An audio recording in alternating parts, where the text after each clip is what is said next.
From Wish TV and the All Indiana Podcast Network, this is the News 8 Daily 8 Podcast, a Wish TV News 8 update. Hi, this is Hannah Mordo, and this is your News 8 Daily for Friday, March 20th. It is the first day of spring, and it sure does finally feel like it. Yesterday, it ended up being beautiful. Today is going to be even better. We're going to have sunny skies, very mild, mid-70s. So, gosh, just enjoy your Friday. Enjoy the weekend ahead. We deserve this nice weather. Central Indiana.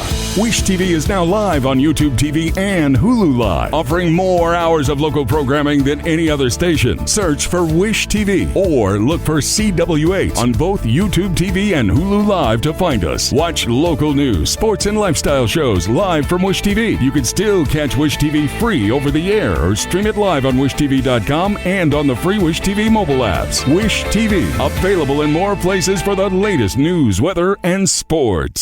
Hey, it's Howie Mandel, and I am inviting you to witness history as me and my Howie Do It gaming team take on Gilly the King and Wallow 267's $1 million gaming in an epic global gaming league video game showdown. 4 rounds, multiple games, 1 winner, plus a halftime performance by multi-platinum artist Travie McCoy. Watch all the action and see who wins and advances to the championship match against Neo right now at globalgamingleague.com. That's globalgamingleague.com. Everybody games.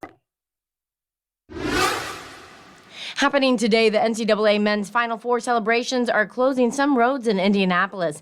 IMPD says starting today, Pennsylvania Street will partially close from St. Clair to Michigan. There will be 1 curb lane and 1 drive lane. More road closures went into effect yesterday. North Street is closed from Meridian to Pennsylvania. Officials say additional closures will go into effect next week.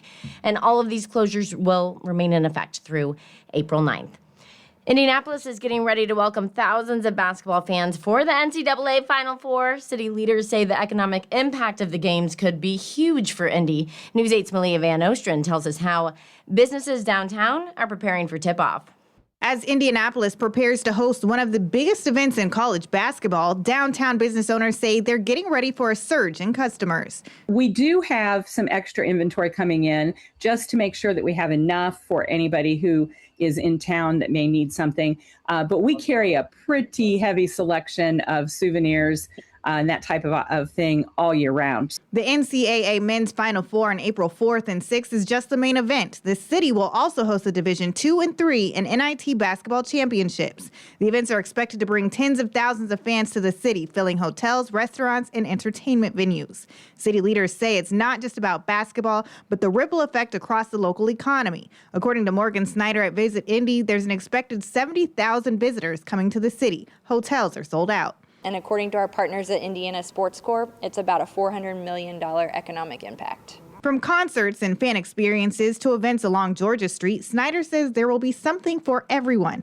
After months of construction, Georgia Street is expected to reopen just in time. And it'll be a tailgate fan fest zone all weekend long to come in and enjoy. So it'll be a major thoroughfare from fans coming either from Gainbridge Fieldhouse or Lucas Oil Stadium to catch some of the game. For businesses, a packed downtown is a chance to shine on a national stage and make a lasting impression on visitors. Typically, we do pretty well when we've got big events in town. We also sell items like hotel gift shops sell, like sundries and snacks and drinks. So we do sell a lot of that as well. But what they're going to come in and see and find is just how vibrant of a destination Indianapolis is.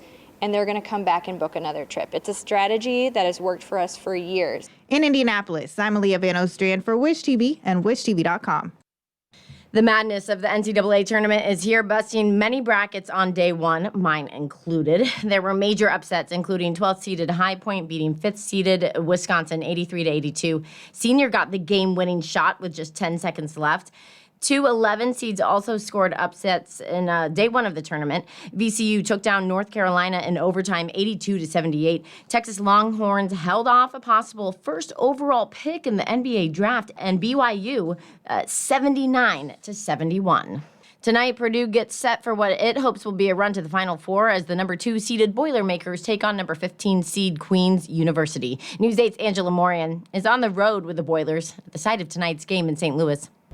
This is my favorite time of the year, so yeah, I'm just ready to get out there, get on that court. It's a dream. I think it's a lot of people's dreams, so to be able to do it, it's unreal. Purdue is riding high into March Madness after running the table in the Big Ten tournament last week. The 2-seed Boilers have plenty of experience in the big dance, but also felt the pain of being upset by a high seed. That's exactly why they're not overlooking 15-seed Queens.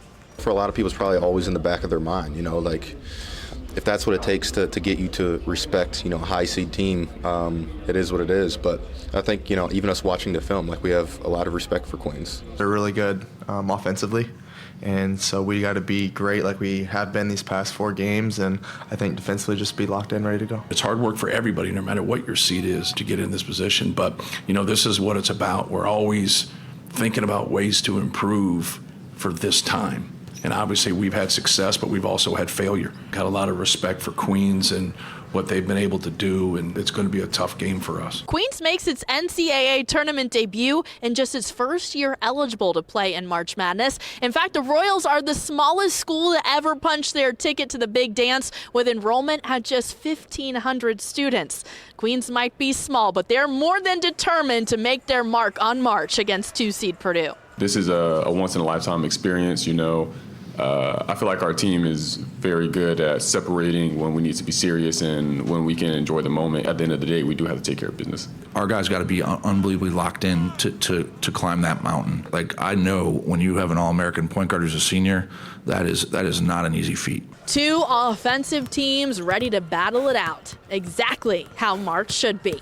In St. Louis, Angela Morian, Wish TV and WishTV.com. Okay, we've made it really easy for you to follow all of our Purdue March Madness coverage. Just download the All Indiana Sports app and go to wishtv.com to see our bracket bonanza standings. I am in last place, so no shocker there. INDOT says northbound I-65 is scheduled to close from I-65 and the I-70 interchange south of downtown to Washington Street beginning on Friday next week, not tonight, but next week, March 27th. Crews are set to begin removing the abandoned railroad bridge north of Fletcher Avenue and are getting ready to replace the pavement. INDOT says the following ramps will be closed until 5 a.m. Monday, March 30th. That's eastbound I-70 to northbound I-65, Madison Avenue to eastbound I-70, West Street to eastbound 70, Raymond Street to northbound 65, Keystone Avenue to northbound 65. Okay, one driver tells us they're planning to find a new route. I'm going to start looking for back ways because I recently moved over here, so I'm still trying to figure it out. So it is a bit of a hassle with all the main roads getting shut, but I'll figure it out. INDOT says northbound lanes will be reduced to 3 lanes, while the southbound lanes will be reduced to 2 lanes on or after today. INDOT says you should plan ahead and allow extra travel time to use those alternative routes. Advocates for the recovery of missing persons say Indiana's database does not have enough helpful information. Their comments come after the recent disappearance and death of Fisher's teenager, Haley Busby. News 8's government reporter Garrett Berquist explains what advocates and state lawmakers hope to change. Indiana has an online list of missing people, but it does not contain much information. Busby family supporters tell me adding more information could help locate missing people faster. This is Indiana's public-facing missing persons database. The PDF document lists the person's name, date of birth, the investigating agency, and the day they went missing. There's no search function and no biographical information, not even photos. If I want to go on and see who's recently been missing, I don't even know where to start.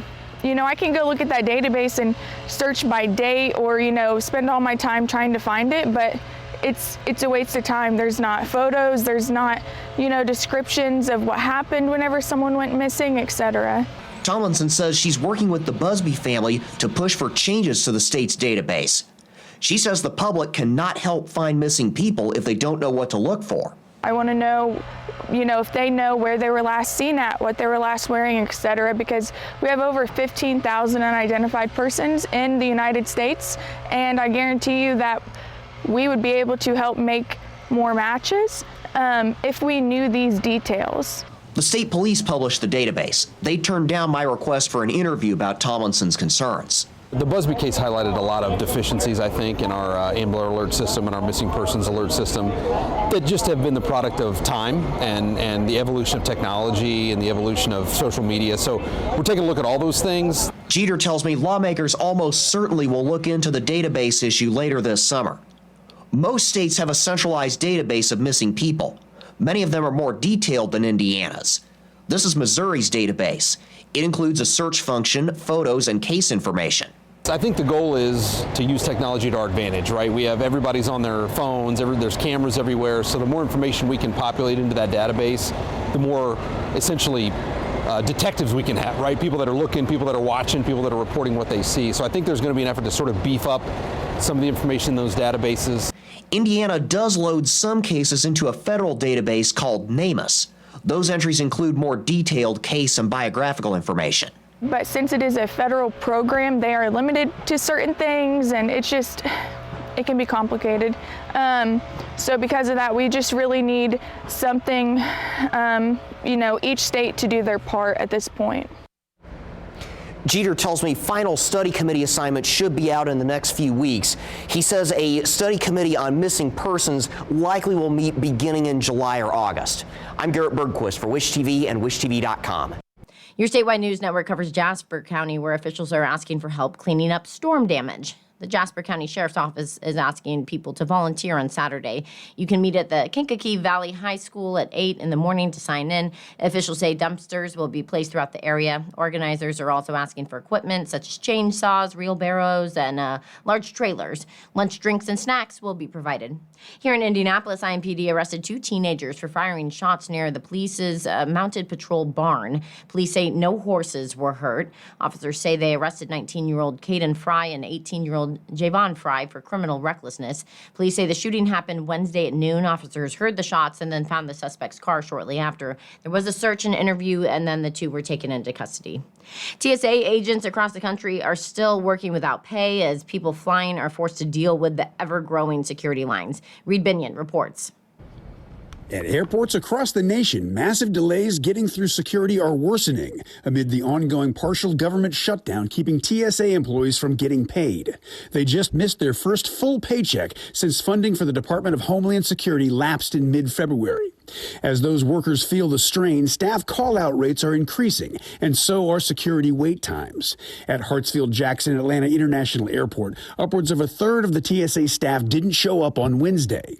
On Thursday morning, security wait times in Atlanta stretched up to 90 minutes long. At George Bush Intercontinental Airport in Houston, wait times peaked at 3 hours.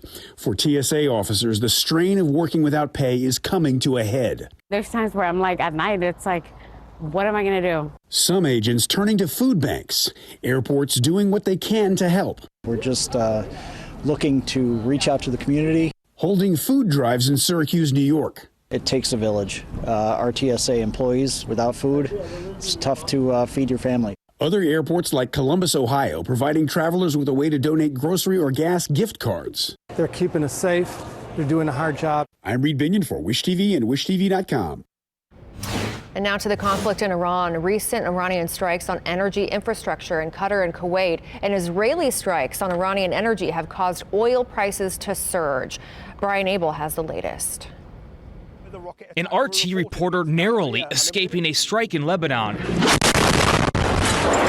as the U.S.-Israeli war with Iran intensifies. It comes amid a wave of attacks on energy production sites across the region. U.S. President Donald Trump denying that the U.S. knew of Israel's plan to target an Iranian natural gas field, the world's largest known gas reserve, but sources say he knew. The Israeli attacks prompting retaliatory strikes by Iran, including on a critical Qatari liquefied natural gas facility. The escalating attacks and Iran's effective blockade of the Strait of Hormuz contributing to sliding global stock markets and a spike in global energy prices. The price of oil briefly hitting $119 per barrel Thursday as the U.S. average for a gallon of regular inches near $4 a gallon. Speaking to press, Trump said he expected a sharper spike in oil prices, suggesting the economic impact has been more limited. Oil prices will go up, the economy will go down a little bit. I thought it would be worse. Still, the U.S. Treasury considering new measures to lower the price at the pump. In the coming days, we may unsanction the Iranian oil that's on the water. It's about 140 million barrels. Meanwhile, Defense Secretary Pete Hegseth says a $200 billion request from the Pentagon to Congress may be a moving target. It takes money to kill bad guys.